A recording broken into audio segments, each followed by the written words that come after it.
राधे राधे प्यारे विद्यार्थियों। तो पिछले क्लास में हमने बड़ा अच्छे से समझाए थे कि जो अर्धवार्षिक परीक्षा है उसका पूरा फिजिक्स का कंप्लीट सॉल्यूशन लेकर के आए। तो लेक्चर 1 में हम लोग क्या किए थे, आपका क्वेश्चन नंबर 1 से लेकर के 35 तक किए थे। तो आज जो हम लोग शुरुआत करने वाले हैं क्वेश्चन नंबर 36 टू ऑनवर्ड करेंगे, ठीक है।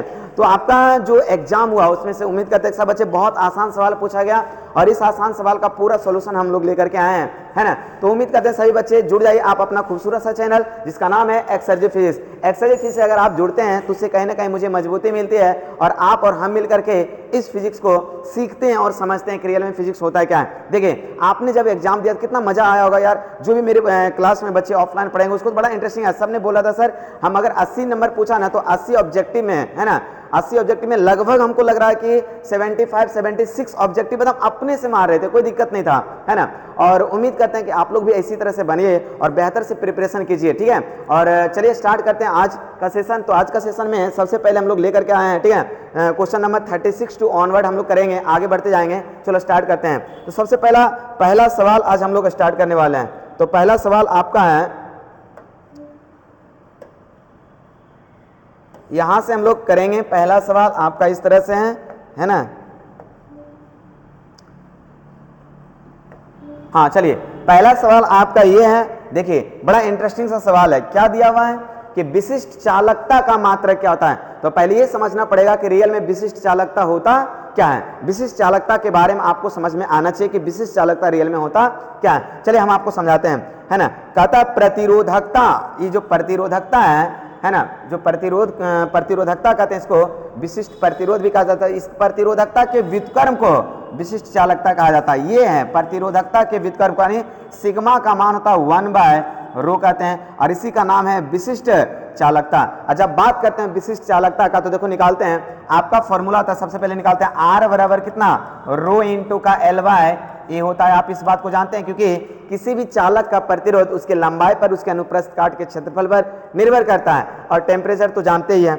अब हमको पहले निकालिए R बराबर, अब बताइए ये जो रो है, रो का मान कितना 1/सिग्मा इंटू का Ly ये हो जाता है। यहां तक आपको सबको समझ में आ गया। चलो एक काम करते हैं, सिग्मा किधर लेते हैं, बाकी सबको इधर करते हैं। तो सिग्मा बराबर हो जाएगा कितना जी, 1/r इंटू का Ly ये होता है। यही है आपका विशिष्ट चालकता जिसको आप सिग्मा कहते हैं। चलो अब ऐसा ही मात्रक लिखते हैं कि सिग्मा का ऐसा ही मात्रक क्या होता है। देखो 1/r, तो 1/r प्रतिरोध है और प्रतिरोध का ऐसा ही मात्रक क्या होता है, ओम होता है। प्रतिरोध का ऐसा मात्रक क्या होता है जी, ओम होता है। और लेंथ का हो जाता है आपका मीटर और क्षेत्रफल का होता है मीटर का स्क्वायर हो जाता है। क्षेत्रफल का मीटर का स्क्वायर हो जाता है।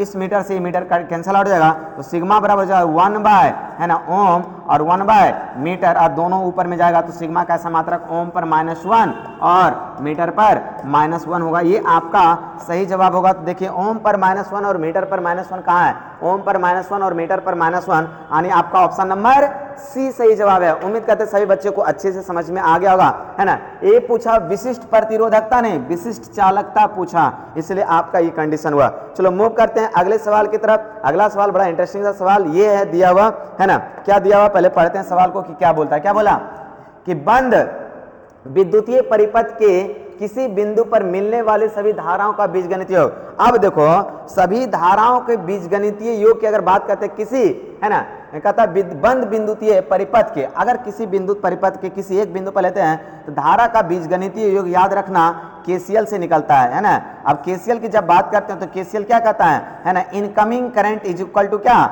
आउटगोइंग करंट, यानी जितना करंट आ रहा है उतना करंट ही जा रहा है। इस जंक्शन पर बीजगणितीय योग सबका कितना हो जाता है, 0 हो जाता है। मान लीजिए इसका नाम है I1, इसका नाम देते हैं I2, इसका नाम देते हैं I3 और इसका नाम देते हैं I4। मेरे पास 4 दिया हुआ, देखो कुछ इनकमिंग करंट बराबर आउटगोइंग करंट कर देते हैं। तो इनकमिंग कौन कौन आ रहा है, I1 I2 और I3, ये आ रहा है, जा रहा है I4, तो लिखेंगे I1 plus I2 plus I3। अब बराबर जा कौन रहा है, I4, और इसको इधर लेकर के आएंगे तो हो जाएगा I1 plus I2 plus I3 minus का I4 इक्वल टू कितना, इसी को कहते हैं बीजगणितीय योग। किसी भी धाराओं का बीजगणितीय योग कितना होता है, 0 होता है। तो आपका आंसर हो जाएगा कितना, 0 होता है। उम्मीद करते हैं कि सभी बच्चे को समझ में आ गया होगा। चलो मूव करते हैं अगले सवाल की तरफ, है ना। इस बार जो आपने एग्जाम दिया होगा बहुत आसान सवाल पूछा था, ठीक ना। और उम्मीद करते हैं कि बिहार बोर्ड देखिए करे क्या कि अगर क्वेश्चन का लेवल हल्का सा ऊपर कर देना तो पढ़ने में फिर मजा आएगा। और जिसे अभी 2019 से जब से लॉकडाउन लगा तब से जो दुगना क्वेश्चन हो गया ना, अगर ये दुगना क्वेश्चन है तब बहुत सारे बच्चे क्या करते हैं कि छोड़ देते हैं, यार दुगना आएगा तो आधा तो कोई ना कोई बन ही जाएगा। हमको लगता है कि जो इसके पहले वाला ऑप्शन था है ना कि 50 में 40 बनाना, उस तरह से ज़्यादा परसेंटेज आपको अगर ऑप्शन ना मिले तो पूरा सिलेबस बचे पड़े ताकि अच्छा से नॉलेज हो जाए, है ना।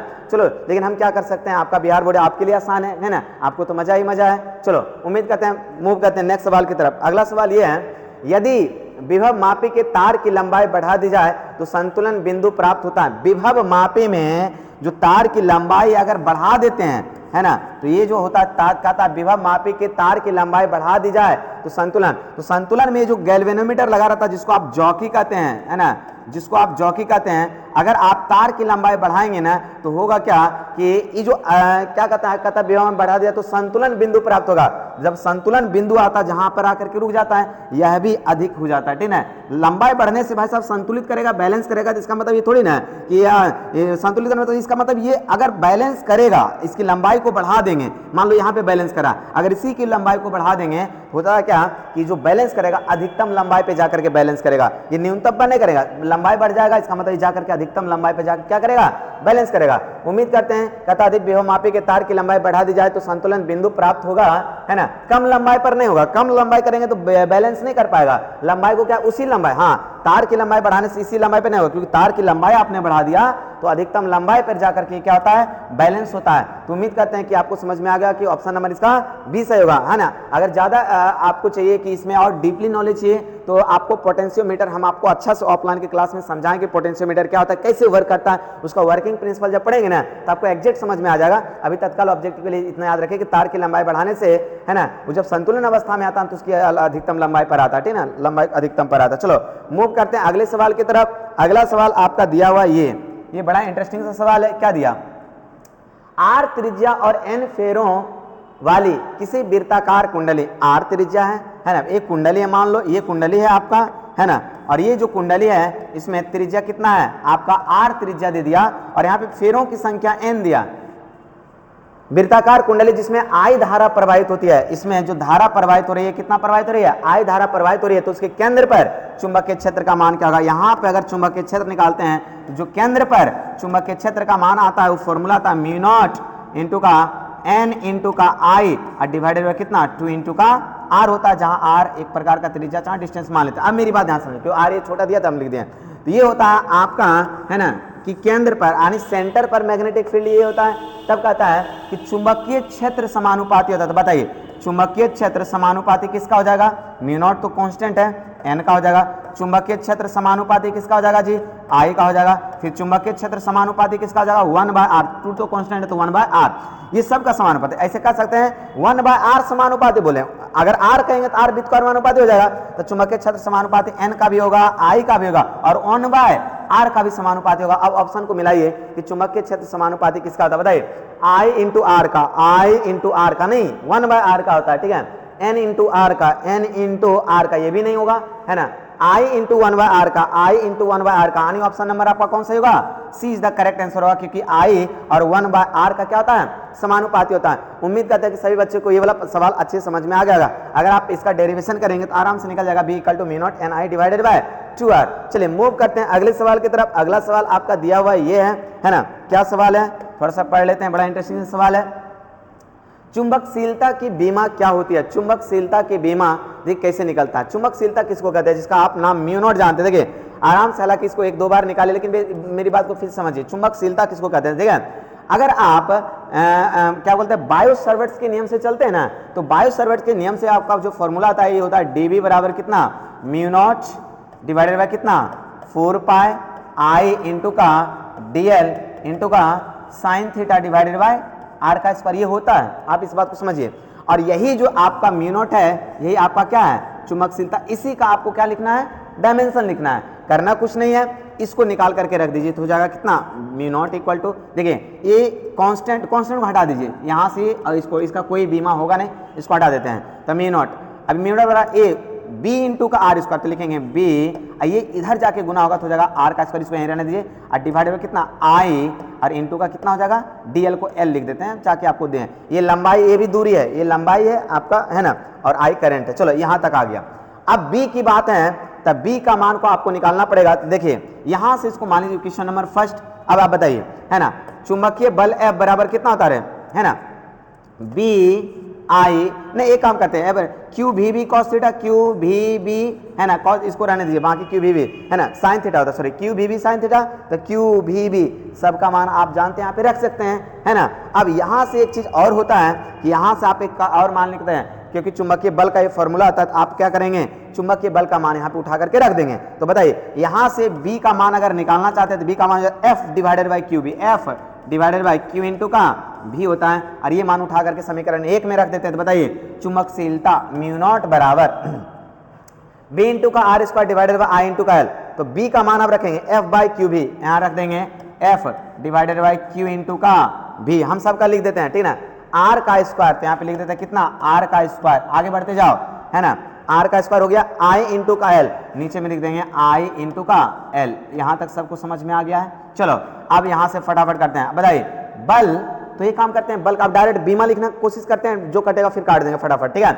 बल का बीमा होता है एम एल टी पर -2। कैसे होता है बल का बीमा एम एल टी पर -2, बताइए बल F बराबर होता है बालक m इंटू का a, m का m रहेगा, और a होता है त्वरण, त्वरण का होता है मीटर पर सेकंड स्क्वायर, तो मीटर को l से, अब पर सेकंड स्क्वायर को t का स्क्वायर से ऊपर लेके जाएंगे तो m l और t पर कितना -2 होगा, तो बल का हमने लिख दिया m l t पर -2। r है तो r को लिखेंगे l का स्क्वायर, यहाँ तक हो गया। नीचे में q को बीमा को हम लोग लिखते हैं at, q को क्या लिखते हैं at, v का होता है मीटर पर सेकंड, तो मीटर को l से, अब पर सेकंड को किससे, t से। चलो आगे बढ़ जाओ, i को a से, और l को l से, ठीक ना, क्योंकि l एक प्रकार का लंबाई को l से लिखते हैं, बस काम खत्म हो गया। अब सबको क्या करो, जहां जहां कट सके काटिए, t से ये t कट गया, है ना, और जो नहीं कटेगा उसको रहने दीजिए। चलो एक काम करते हैं, इस l को इस l से काट देते हैं। बताइए म्यू नॉट बराबर आपके क्या आ गया, m तो है ही, है ना, l का स्क्वायर, और ये नीचे है तो नीचे से ऊपर जाएगा, नहीं एक काम करो, एक l से एक l और कट जाएगा, यहाँ से एक l से एक l कट जाएगा, तो हो जाएगा m और l हो जाएगा, है ना, एक l कट गया। अब बताइए नीचे में t पर -2 है, तो यहाँ लिखेंगे t पर पावर -2, a इंटू a का स्क्वायर नीचे से ऊपर जाएगा तो क्या हो जाएगा a पर पावर -2। इसका मतलब आपका बीमा क्या हो गया जी, m l t पर -2 a पर -2, m l t पर -2 a पर -2, m l t पर -2 a पर -2। आपका ऑप्शन नंबर कौन सा सही हो गया, B is the correct answer. उम्मीद करते हैं कि सभी बच्चे को जैसे बनाए समझ में आ गया होगा, ठीक है, चुंबकशीलता का बीमा क्या होता है। चलो मूव करते हैं अगले सवाल की तरफ। अगला सवाल आपका ये है ना, ये सवाल बड़ा इंटरेस्टिंग सवाल है ना, कुछ ज्यादा है ना, कि 5 टेस्ला वाला चुंबकीय क्षेत्र बराबर होता है 5 टेस्ला। टेस्ला क्या इसका मात्रक होता है, चुंबकीय क्षेत्र का, था चुंबकीय क्षेत्र का ऐसा मात्रक होता है टेस्ला, इसको कहते हैं 5 टेस्ला। आप बताइए टेस्ला बोला तो चुंबकीय क्षेत्र का एक और मात्रक हम लोग क्या लिखते हैं, देखिए चुंबकीय फ्लक्स ϕb बराबर फॉर्मूला होता है ना, ϕb बराबर फॉर्मूला होता है बी ए इंटू का कितना कॉस थीटा।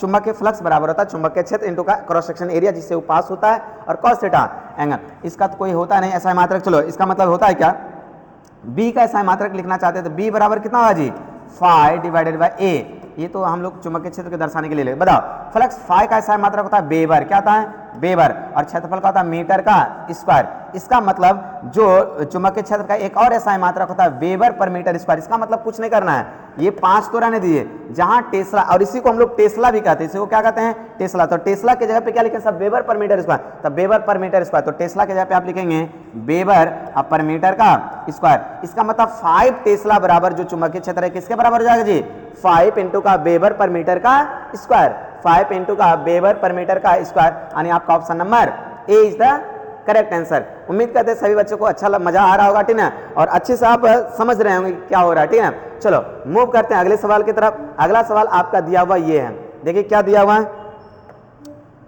इस सवाल को गौर से देखिए। कहता है धारा वहन करने वाले सोलेनॉइड के अंदर चुंबकीय क्षेत्र की दिशा होती है। सोलेनॉइड की जब बात करते हैं, जिसको आप परिनालिका कहते हैं हिंदी में, ये होता है आपका इस तरह से रहता है ना, इसी के ऊपर आप क्या कहते हैं, इस तरह से आप एकदम पूरी तार को कस करके अमेट देते हैं। इस तरह से जब अमेटते हैं तो ये तार पूरा बन जाता है, एक प्रकार का सोलेनॉइड बन जाता है ना। अब इसका चुंबकीय क्षेत्र की अगर बात करते हैं तो मान लीजिए इस तार में अगर करंट फ्लो हो रहा है, आई इस तरह से करंट फ्लो हो रहा है ना। अगर इस तरह से करंट फ्लो होगा इसका मतलब ये चुंबकीय क्षेत्र इस दिशा में जाएगा, यानी ये आपका कहलाएगा मैग्नेटिक फील्ड, चुंबकीय क्षेत्र। जब ये चुंबकीय क्षेत्र कहलाएगा तो मतलब ये एक्सिस है, बताइए चुंबकीय क्षेत्र की भी दिशा इधर ही है ना, एक्सिस की भी दिशा इधर है, तो दोनों एक ही दिशा में, तो क्या कहलाएगा, एक्सिस और चुंबकीय क्षेत्र एक दूसरे से क्या हो जाएगा, समानांतर हो जाएगा। इसका मतलब क्या कहेंगे कि धारावाही वहन करने के लिए सोलेनॉइड के अंदर चुंबकीय क्षेत्र की जो दिशा होती है वो क्या होती है, अक्ष के समांतर होती है। यानी ऑप्शन नंबर आपका कौन सा सही हो गया, ऑप्शन नंबर आपका B is the correct answer. उम्मीद करते हैं सभी बच्चों को समझ में आ गया होगा।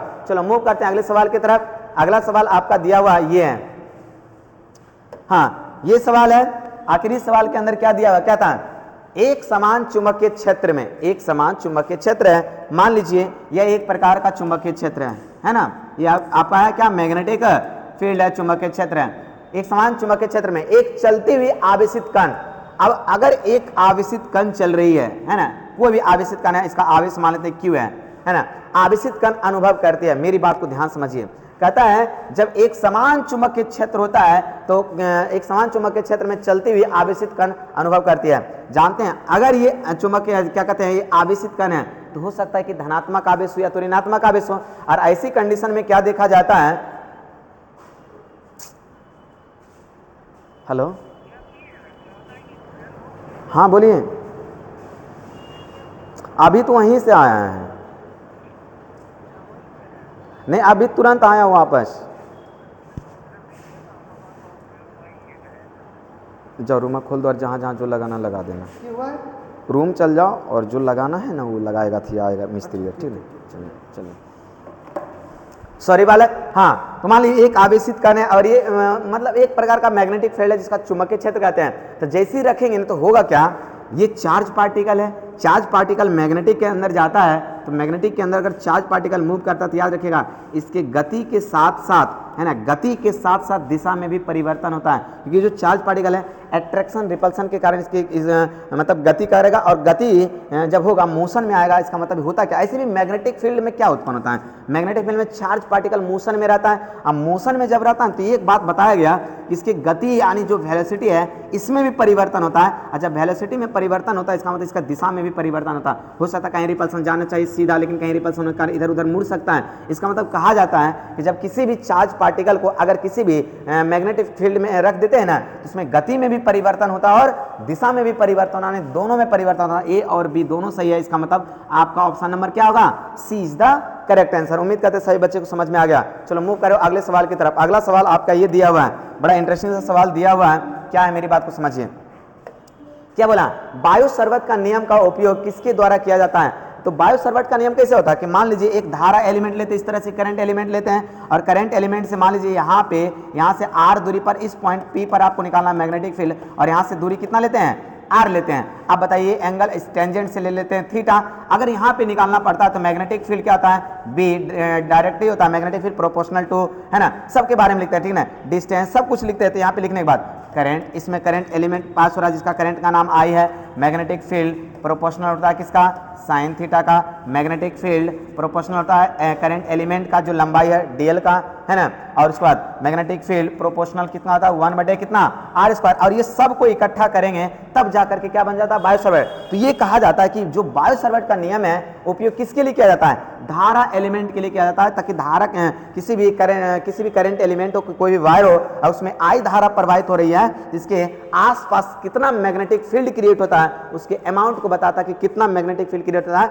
उसी को बताता है ना। तो आप पढ़ेंगे एक आवेश के कारण विद्युतीय क्षेत्र की गणना करने के लिए नहीं, बिल्कुल नहीं, विद्युतीय क्षेत्र की गणना ये नहीं होता करता, ठीक है। एक धारा तत्व के कारण चुंबकीय क्षेत्र की गणना, हाँ एक धारा तत्व करंट एलिमेंट के कारण चुंबकीय क्षेत्र की क्या करते हैं, गणना करते हैं, यानी आपका option number B is the correct answer. उम्मीद करते हैं सभी बच्चे को समझ में आ गया होगा। चलो मूव करते हैं अगले सवाल की तरफ। अगला सवाल जो आपका दिया हुआ है ये सवाल है, बड़ा इंटरेस्टिंग सवाल है।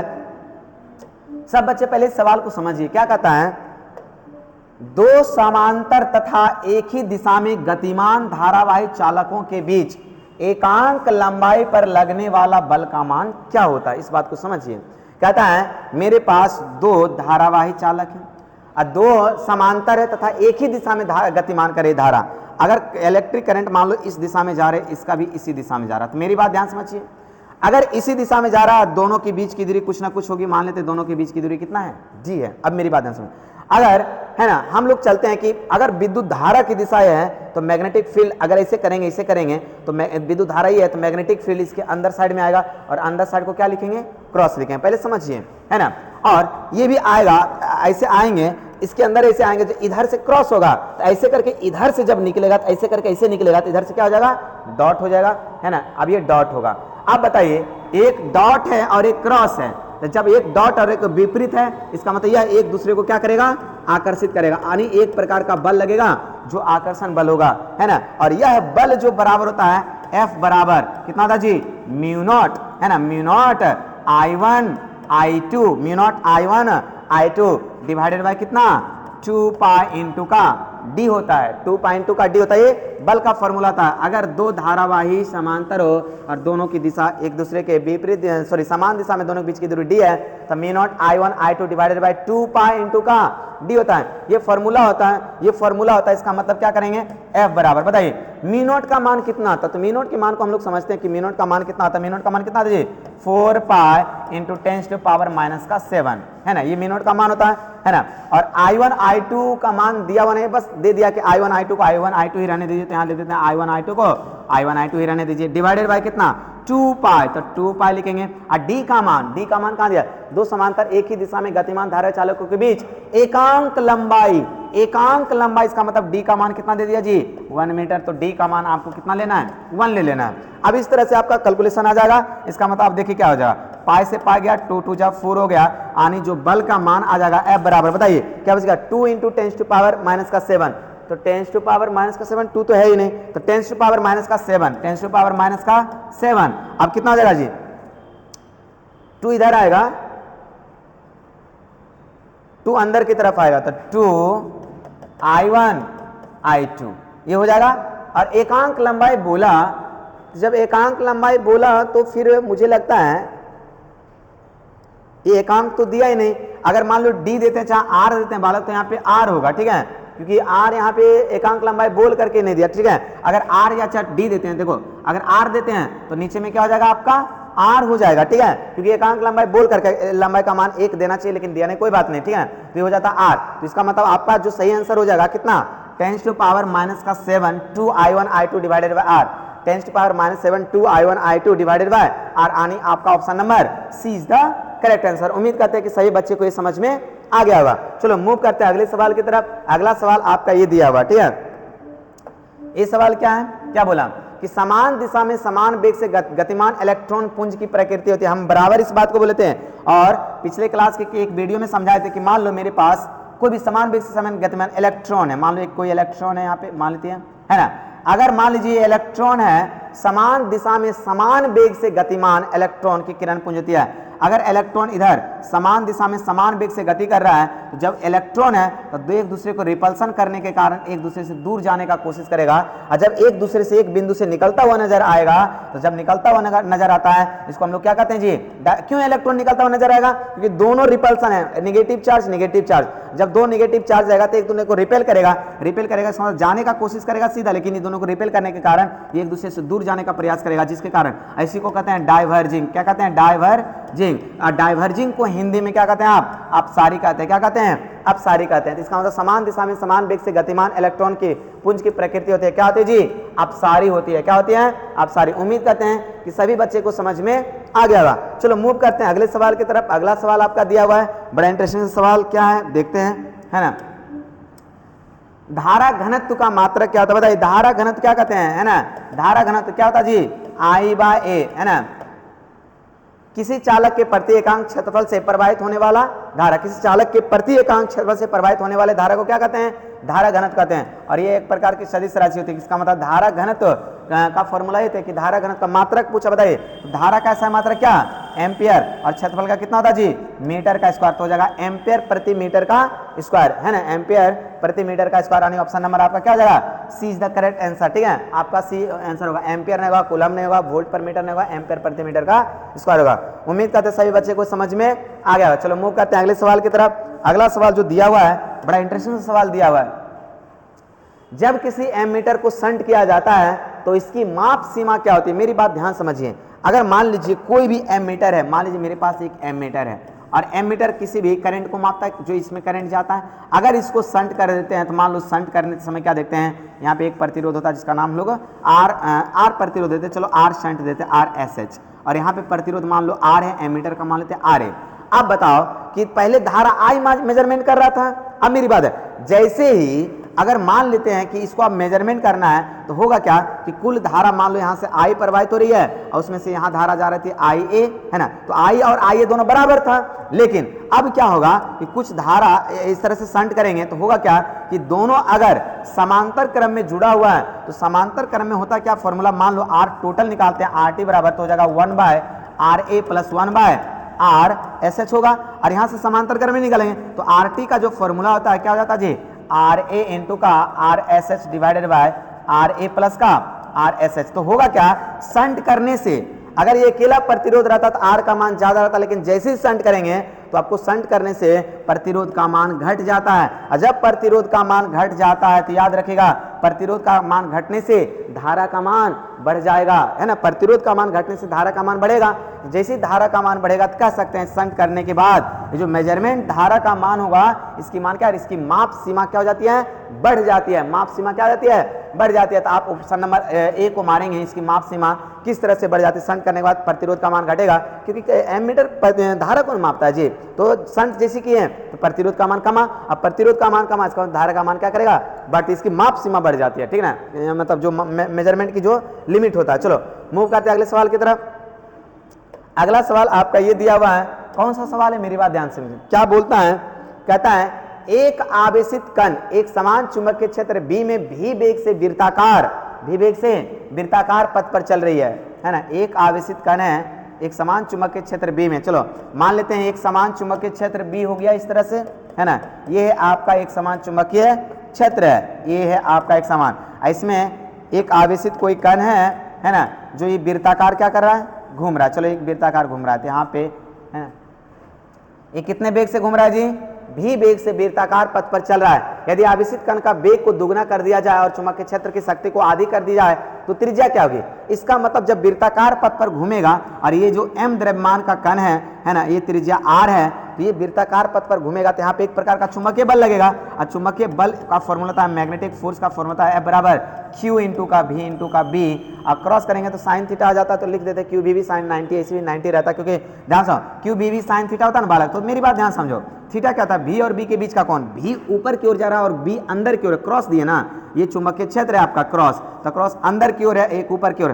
तो ऊपर की ओर अंदर की ओर, इसका मतलब दोनों इस तरह से रहेगा और दोनों एक दूसरे के बीच कितना कोण बनेगा, 90 डिग्री, तो साइन 90 का मान कितना हो जाता है जी, 1 हो जाता है। अब आगे बढ़िए, तो ये जो चुंबकीय बल हो गया, ये जो Q इंटू का V इंटू का B हो गया, ये हो गया आपका।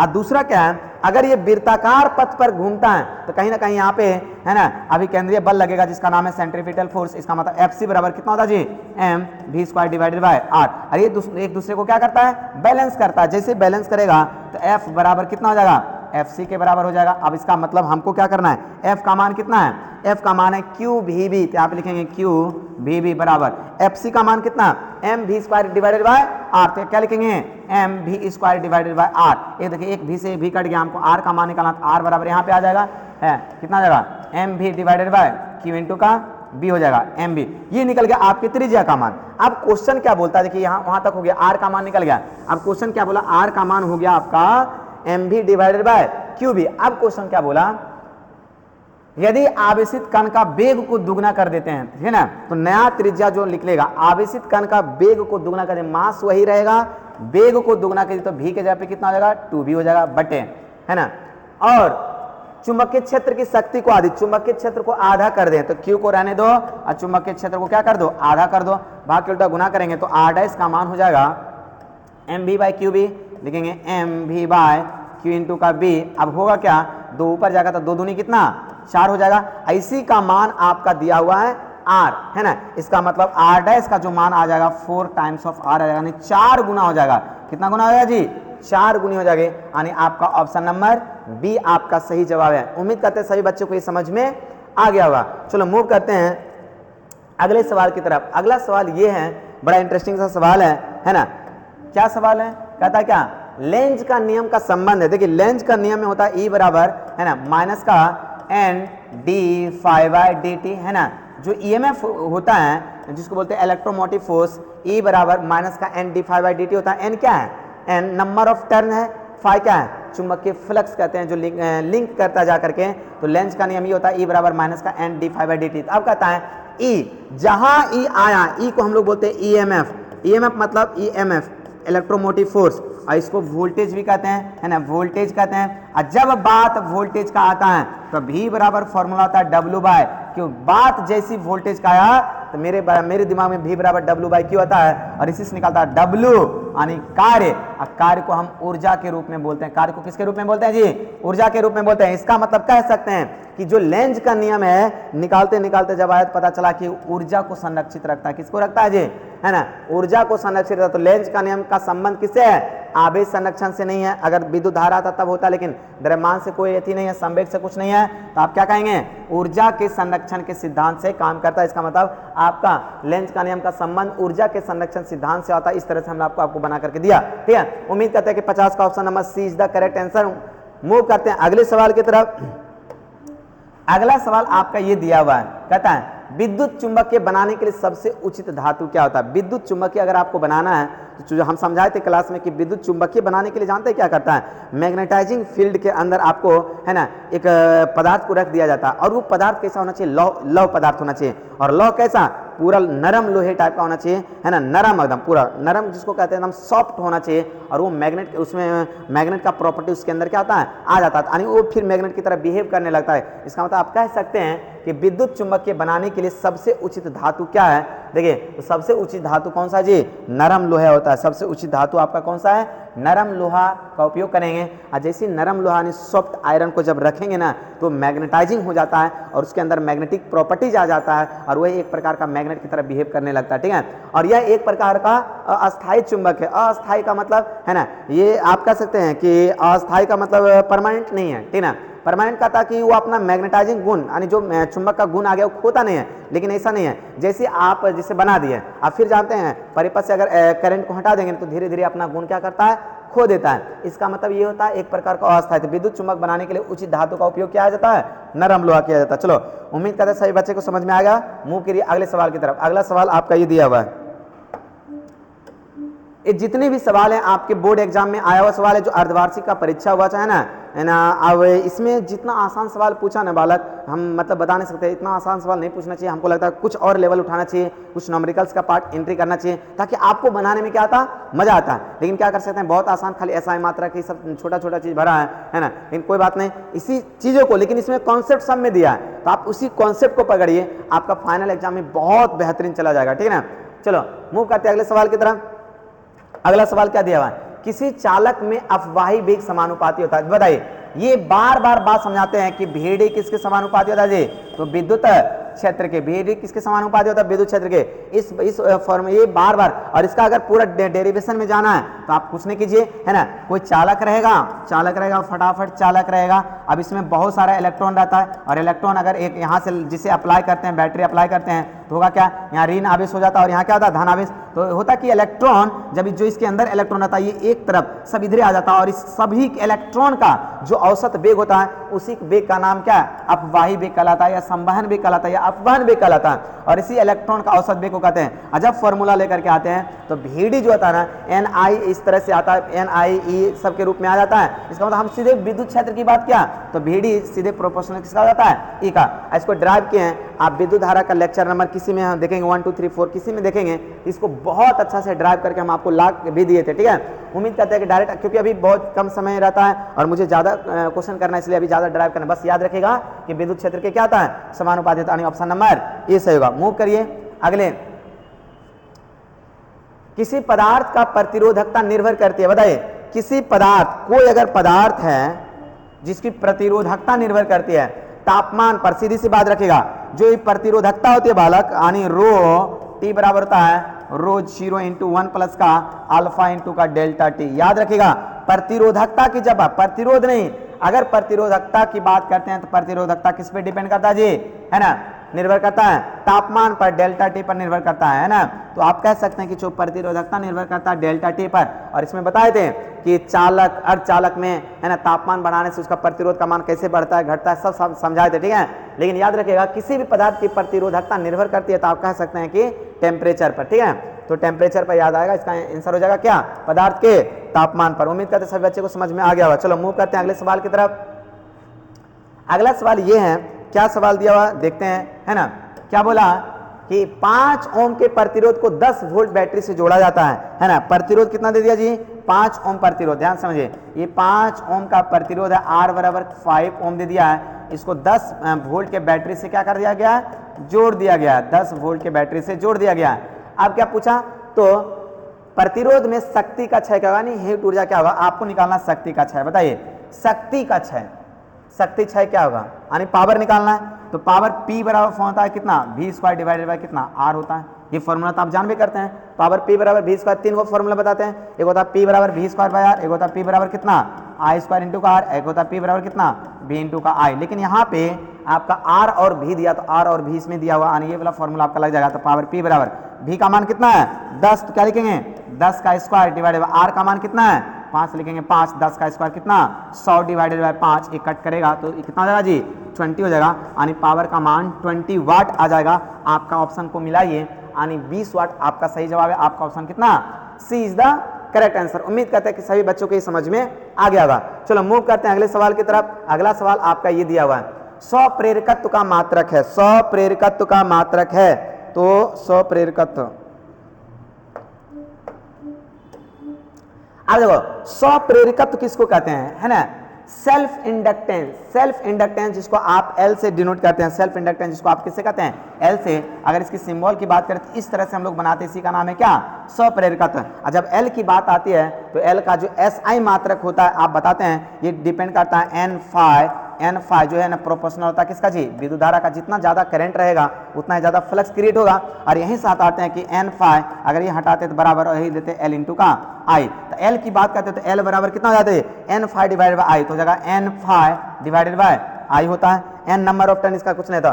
फ्लक्स का ऐसा मात्रक और है नहीं, नाम में दिया तो चलो हाँ 100 प्रेरकत्व को जो है ना, ये जो होता है N डिवाइड है ना, तो फ्लक्स फाई का जो फॉर्मूला था चुंबकीय फ्लक्स को जो लिखते हैं, तो चुंबकीय फ्लक्स का ऐसा मात्रा क्या था जी, आप कह सकते हैं सर वेबर, और वेबर पर एम्पियर कह सकते हैं। और इसी वेबर पर एम्पियर को हम लोग क्या कहते हैं, हेनरी कहते हैं। क्या कहते हैं, हेनरी कहते हैं। तो इसका मतलब L का ऐसा मात्रा क्या होता है, हेनरी होता है। फ्लक्स को नहीं लिखते हैं जी, फ्लक्स का है ना हेनरी कहते हैं, इसका ऐसा मात्रक हो जाएगा हेनरी। चलो उम्मीद करते हैं सभी बच्चे को समझ में आ गया होगा। चलो मूव करते हैं अगले सवाल की तरफ। अगला सवाल आपका ये है, प्रतिघात रिएक्टेंस क्या होता है ना। रिएक्टेंस देखिए, एक कैपेसिटिव के लिए लिखते हैं रिएक्टेंस और एक इंडक्टिव के लिए लिखते हैं इंडक्शन के लिए, है ना ये। और इसके लिए अगर रिएक्टेंस की बात करते हैं इसका नाम है XC और इसका नाम है कितना XL। और XC की बात करते हैं तो XC बराबर कितना था जी 1/ωc, और XL की बात करते हैं तो XL बराबर कितना था जी ओमेगा इंटू का L। और ये आपको पता होना चाहिए। अब एक बात याद रखिए, इसी का नाम है क्या, प्रतिघात। इसी का नाम क्या है, प्रतिघात। ये कैपेसिटिव के लिए हो गया और ये इंडक्टिव के लिए। और आपको पता होना चाहिए, यहाँ इंडक्टर रहता है और जैसे ये लगाते हैं ना ओमेगा फ्रीक्वेंसी के ऊपर काम करता है, तो ये just like behave as a resistance की तरह बिहेव करता है, ठीक है। रेजिस्टेंस की तरह ये बिहेव करने लगता है ना। इसलिए कह सकते हैं जो रेजिस्टेंस का ऐसा मात्रक होगा वही प्रतिघात का ऐसा मात्रक, यानी XL और XC का मात्रक होता है। रेजिस्टेंस का ऐसा मात्रक ओम होता है, इसका मतलब प्रतिघात का भी ऐसा मात्रक क्या होगा, ओम होगा। उम्मीद करते हैं सभी बच्चे को समझ में आ गया होगा। चलो मूव करते हैं अगले। हाँ अब बोले सर ये क्यों लिखे, आने वाला समय में फॉर्मूला यूज करेंगे इसलिए लिख दिए। हालांकि XC और XL एक तरह प्रकार का रेजिस्टेंस की तरह बिहेव करता है, जिसके कारण हम इसको लिख दिए, ठीक है। चलो मूव करो अगले। ये आपका क्या बोला, आसान सवाल क्या, प्रत्यावर्ती धारा के शिखर मान को हम लोग क्या कहते हैं, I0 कहते हैं, तथा मूल औसत मान, यानी मूल औसत मान IRMS को कहते हैं मूल औसत मान, है ना, का मान का अनुपात होता है। अब IRMS बराबर होता है I0 डिवाइडेड बाय √2, ये फॉर्मूला होता है, ठीक है ना। IRMS जब डिराइव करके लाएंगे तो IRMS बराबर होता है I0 डिवाइडेड बाय √2 होता है। अब कहता है कि प्रत्यावर्ती धारा का शिखर मान, इसको कहते हैं शिखर मान, पीक वैल्यू कहते हैं, इसको कहते हैं रूट मीन स्क्वायर वैल्यू, मूल औसत वर्ग मान कहते हैं। तो ये बोला शिखर मान यानी आई नॉट, तो आई नॉट और मूल औसत मान डिवाइडेड बाय कितना IRMS, तो इसका मतलब हो जाएगा, बताइए IRMS को इधर भेजिए √2 हो जाएगा, इसका मतलब ये √2 है, कोना कोनी गुना करेंगे तो यही आ जाएगा, ठीक है। तो हो जाएगा कितना I नॉट बाय IRMS बराबर √2, I नॉट इधर आएगा ये इधर आएगा, ठीक है। हाँ I नॉट बाय IRMS बराबर √2 यानी ऑप्शन नंबर आपका B is the correct answer. उम्मीद करते हैं सभी बच्चे को समझ में आ गया होगा। देखिए मेहनत कीजिए बालक, कदम पढ़ाई अभी से जी जान लगा दीजिए। हम जानते हैं कि जिससे आपका जिस तरह से फिजिक्स है, केमिस्ट्री है, बायो है, मैथ है, सब आपके लिए इक्वल है, लेकिन एक बात जरूर आपको समझा देते हैं, सब में बराबर ध्यान दीजिएगा, तभी जाकर के आपका अच्छा एग्जाम जाएगा। और आपको अगर अच्छा मार्क्स लाना है बिहार बोर्ड में तो सब में बराबर आना चाहिए। लेकिन होता क्या है ना कि ऑब्जेक्टिव पे फोकस कीजिए। जैसे मान लो फिजिक्स पढ़ा रहे हैं, अगर कहीं से इस तरह का ऑब्जेक्टिव का अगर डिस्क्रिप्शन कहीं पे मिले ना तो उस पर फोकस कीजिए, ताकि आपका केमिस्ट्री का हो, बायो का हो, सबका ऑब्जेक्टिव ढंग से क्लियर। ऑब्जेक्टिव में देखिए एक नंबर अगर कट जाता है तो सोचिए वो नंबर एकदम डायरेक्ट हो जाता है। सब्जेक्टिव में क्या होता है कि बढ़िया से लिखेंगे उसका नंबर दिक्कत नहीं है, लेकिन ऑब्जेक्टिव में अगर हल्का सा भी मिस्टेक हुआ, दूसरा रंगा, तो एक नंबर आप फिर आसानी देखेंगे। ऐसे भी फिजिक्स हो, केमिस्ट्री और बायो में तीनों एक ही कहानी है ना। तीनों का प्रैक्टिकल का कुछ मार्क्स होता है, तो प्रैक्टिकल में 1-2 नंबर किसी ना किसी बच्चे का कटते रहता है ना, ऐसा होता है। लेकिन थ्योरी में अगर आप चाहते हैं कि 70 में 70 मार्क्स आए तो आपको इस तरह की मेहनत करना है। एक एक नंबर के लिए आपको क्या करना है, लड़ना पड़ेगा, ठीक है। जब तक आप लड़ेंगे नहीं तब तक आगे नहीं बढ़ेंगे, ठीक है। चलो उम्मीद करते हैं नेक्स्ट सवाल की तरफ चलते हैं। नेक्स्ट सवाल आपका ये है, आप देख ही रहे ना कि बिहार बोर्ड में क्या किया, कितना आसान सा सवाल पूछा। आप देखें ना बिहार बोर्ड कितना आसान सवाल पूछा, लग रहा है कि सब बच्चा टाइप का था, बस देखो और मारो, है ना। और एक बात याद रखिएगा, एग्जाम हॉल में बैठते हैं, अगर पेन चला रहे हैं तो थोड़ा बहुत पेन चलाए, अगर डायरेक्ट लग रहा है ना तब समझिए कि आपने कुछ पढ़ाई किया है। अगर आपके सामने एग्जाम में क्वेश्चन पेपर आया और क्वेश्चन पेपर को बिना पेन चलाए एकदम आपने अच्छे से बनाया, समझे तब पढ़ाई किया आप, है ना। और आपका तो 50% क्वेश्चन बनाना था, अगर 80 दिया 40 से बनाना, तो 40 तो कम से कम आपका बिना पेन चलाए बनना चाहिए, क्योंकि सब आसान आसान सवाल पूछा था। चलो क्या बोला, LR परिपथ, LR परिपथ की प्रतिबाधा क्या होती है। LR जब परिपथ की बात करते हैं तो एक होता है L और एक होता है क्या, R होता है। अब प्रतिबाधा इसका L लिखते हैं, इसका R लिखते हैं, और L को हम लोग किससे लिखते हैं, XL से लिखते हैं। और जब L और R की बात करते हैं ना तो इंडक्टर के केस में जो होता है ना, लीडिंग और लैगिंग का कंडीशन आता है, और लीडिंग और लैगिंग का कंडीशन आता है तो होता क्या है कि जब हम लोग लिखते हैं ना प्रतिबाधा Z बराबर, है ना, चाहे ZL बराबर R प्लस का J और XL, ये लिखते हैं। इसी को कहते हैं हम लोग क्या जानते हैं, इसी को कहते हैं LR परिपथ की प्रतिबाधा, इसी का नाम है। ZL को क्या इंडक्टेंस है, प्रतिबाधा इसका बोलते हैं, ठीक है। अब R प्लस का JXL है, लेकिन ऐसा कुछ दिया नहीं है। इसका मतलब ये कॉम्प्लेक्स नंबर पढ़े हैं कि Z बराबर अगर रहता है A प्लस का IB, अगर मैथमेटिक्स में पढ़ेंगे Z बराबर A प्लस का IB, इसका मॉड निकालते हैं कि मॉड बराबर कितना था जी, √A का स्क्वायर प्लस B का स्क्वायर, ये बात जानते हैं। सिमिलर केस यहाँ है, यह भी एक प्रकार का इमेजिनरी पार्ट को दर्शाता है ना। ये एक्सिस को बताता है तो आपको समझ रहे, ये आपको वाई एक्सिस को समझाता है। बताइए अगर प्रतिबाधा की बात करते हैं, मॉड Z निकाल देते तो मॉड Z बराबर कितना, √R का स्क्वायर और प्लस का यहाँ लिखेंगे √R का स्क्वायर प्लस का कितना, XL का स्क्वायर, XL का स्क्वायर, तो हो जाएगा कितना, रूट के अंदर R का स्क्वायर और प्लस XL की जगह पे आपको बता देते हैं कि XL बराबर होता है कितना, ओमेगा इंटू का L। तो XL की जगह पे आप क्या लिखेंगे, ओमेगा इंटू का L का कितना होल स्क्वायर, तो हो जाएगा कितना, रूट के अंदर R का स्क्वायर प्लस कितना, ओमेगा का स्क्वायर इंटू का L का स्क्वायर, यही आपका निकल गया कितना, ZL। और यही आपको पूछा कि बाधा प्रतिबाधा, है ना, परिपथ LR परिपथ की प्रतिबाधा होती है तो ZL बराबर √R का square plus omega square into का L स्क्वायर, है ना। आपका ऑप्शन नंबर डी आपका सही जवाब है। उम्मीद करते हैं कि सभी बच्चे को ये समझ में आ गया हुआ। चलो मूव करते हैं अगले सवाल की तरफ। अगला सवाल आपका दिया हुआ ये सवाल है, क्या सवाल है पहले पढ़ लेते हैं, है ना। सवाल में क्या दिया, तप्त तार एमीटर मापता है। तप्त तार, एक बात याद रखिएगा, तप्त तार एमीटर मापता है। तो याद रखिएगा जो तप्त तार एमीटर होता है बालक, यहां से हीट की बात करते हैं ना, हीट की बात करते हैं। तप्त तार मतलब हीट की बात करते हैं। और जब हीट होता है ना तो उसका प्रत्यावर्ती धारा का मूल औसत वर्गमान से माना जाता है। ये मैंने होगा माना है इसका, यानी प्रत्यावर्ती धारा का मूल औसत वर्गमान से, है ना, मूल औसत वर्गमान से माना जाता है ये हीट। तप्त तार की एमीटर मापता है। तो याद रखिएगा इसको ध्यान में, प्रत्यावर्ती धारा का मूल औसत वर्गमान, है ना। इसमें प्रत्यावर्ती धारा का उच्च मान नहीं मापता है ना।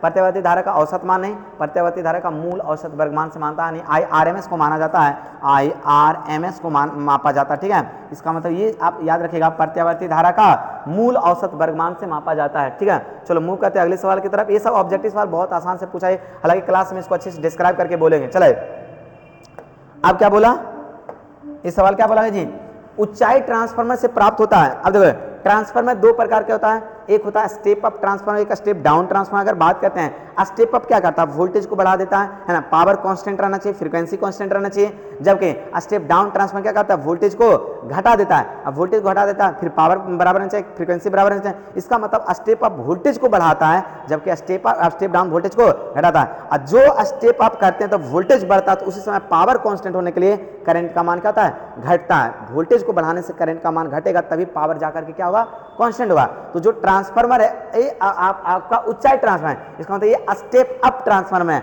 और स्टेप अप ट्रांसफार्मर क्या करेगा, वोल्टेज को बढ़ाएगा। अब पावर बराबर रखने के लिए जब वोल्टेज बढ़ेगा तो करंट का मान क्या होना चाहिए, घटना चाहिए, ताकि पावर आकर के क्या रहेगा, कांस्टेंट रहेगा। तो वोल्टेज बढ़ेगा और पावर क्या करेगा, धारा क्या करेगा, घटेगा। तो वोल्टेज बढ़ाने से करंट का मान घटता है। ऊंचाई ट्रांसफार्मर से प्राप्त होता वोल्टेज बढ़ेगा, उच्च विभव और निम्न धारा। Option number